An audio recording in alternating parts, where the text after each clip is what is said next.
What if the world's grandest ship, her decks gleaming, her engines roaring, could be claimed by ice on her very first voyage? On the night of April 14, 1912, RMS Titanic struck an iceberg in the chill North Atlantic. In less than 3 hours, she sank beneath the waves, taking over 1,500 souls with her.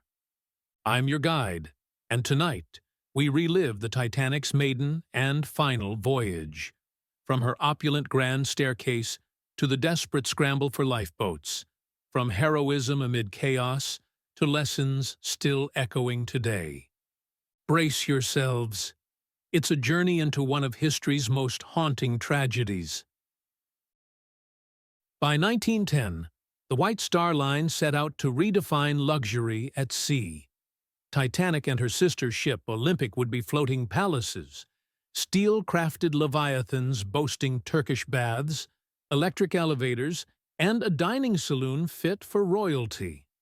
At 882 feet long and 175 feet tall, Titanic was the largest moving object ever built. Her 4 smokestacks pierced the sky as she slipped from Harland and Wolff's Belfast slipway on May 31, 1911. Crowds cheered at her launch. Some called her unsinkable. Yet for all her splendor, Titanic was a product of her time. Class divisions dictated who dined in the first-class lounge and who bunked in steerage, and regulations meant only enough lifeboats for half her capacity. Good for speed, said designers, not safety. This was an age of blind faith in technology, a time when steel could outmatch nature's fiercest forces, or so they believed. On April 10, 1912, Titanic departed Southampton for New York, carrying 2,224 passengers and crew. Aristocrats in fur coats mingled with emigrant families clutching hopeful tickets to a new life. By April 11th, she'd called at Cherbourg and Queenstown, picking up final passengers. On deck, lifeboat drills were postponed, soldiers and sailors assigned to smashing ice away from forward lookout stations. Captain Edward Smith, nearing retirement, surveyed his realm with calm authority. God himself could not sink this ship, he reputedly said.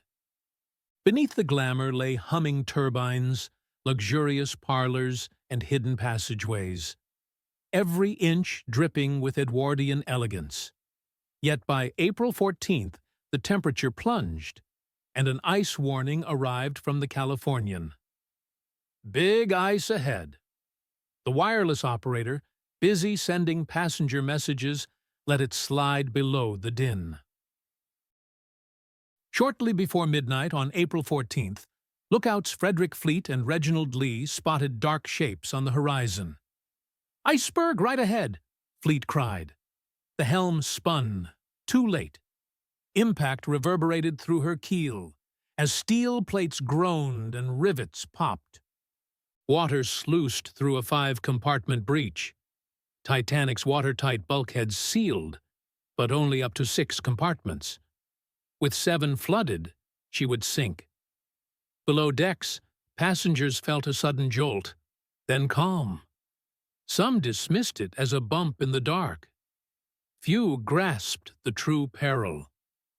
In the first-class smoking room, champagne halted mid-toast.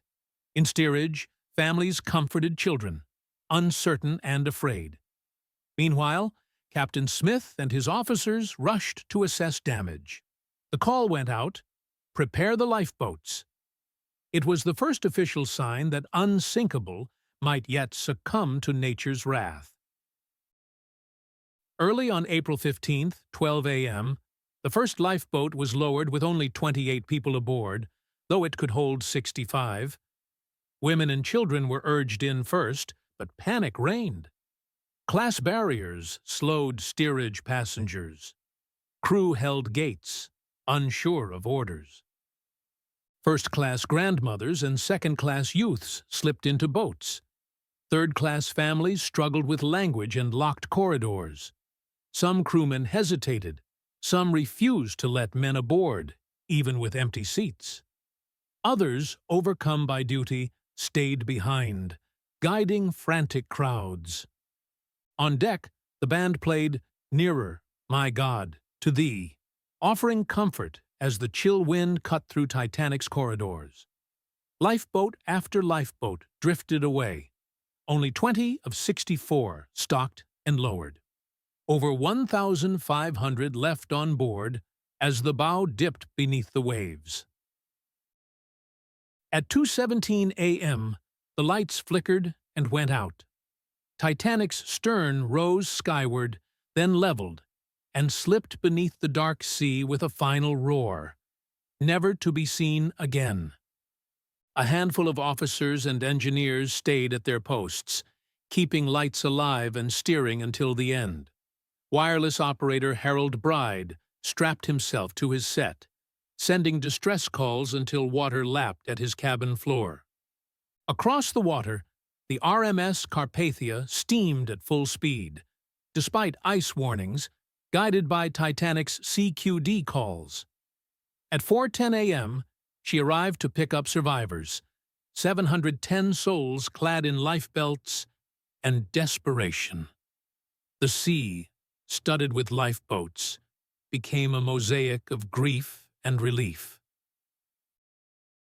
News of Titanic's loss crashed across the Atlantic in morning headlines. Shock turned to outrage.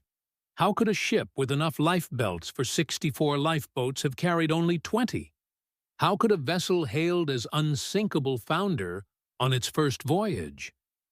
International inquiries spotlighted errors, ignored ice warnings, insufficient drills, and corporate cost-cutting on safety. Changes followed. Every passenger vessel would carry enough lifeboats, implement continuous radio watch, and conduct lifeboat drills. Survivors returned to lives forever altered. Millionaires and emigrants alike bore scars of that night, some haunted by guilt, others compelled to share their tales. Their testimonies reshaped maritime law and safety standards. In 1985, Robert Ballard's expedition discovered Titanic's final resting place 12,500 feet below the surface. Split in two, its decks crumbled, ghostly halls silenced. Artifacts rose in submersible baskets, dishes, shoes, even a violin, frozen in time. Today, Titanic's story endures in museums, films, and the wreck itself, a testament to human ambition and fallibility. She reminds us that no technology is flawless, that nature demands respect, and that lessons learned in tragedy can save countless lives. So whenever you board a ship or board a plane, remember the lights that shone then faded, the music that played beneath the stars, and the heroes who gave their all on a night when steel met ice. We've sailed into history's darkest hours and resurfaced with stories of bravery and blunder. If Titanic's tale moved you, subscribe and ring the bell. More epic human sagas await. Tell me in the comments, which maritime mystery should we explore next?